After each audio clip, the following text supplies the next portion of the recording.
काही काही डिरेक्टरनी बोलवले की तसा मेकअप बरं येते. मंडळी नो तुमका माहिती आहे का यांनी कित्याक मागा बोलवल्याने तिकडे. तर आपली शॉर्ट फिल्म येता ह्या आकाडात तिचं नाव असा रिंगण आणि तिचं जो दिग्दर्शक आहे ना त्याचं नाव हा राहुल पोटे.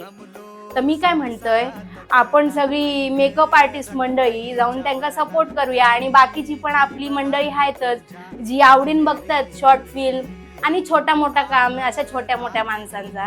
तर मी काय म्हणते त्यांना तुम्ही सपोर्ट करा. आपला युट्यूब चॅनल असा ना बी रेडिओकेचा त्याच्यावर तुम्ही ती व्हिडिओ बघा, लाईक करा, शेअर करा आणि काय म्हणतात नाही का सबस्क्राईब करून टाका. काय मेल्यांका मिळू दे लाईक तेवढीच मोठी होतील हो पोरा आणि आपण पण मेकअप आर्टिस्ट म्हणून मोठी होऊ तेवढीच आपलं पण नाव काय मग येतंय. चला रंगी तुझ्या सोहळ्यात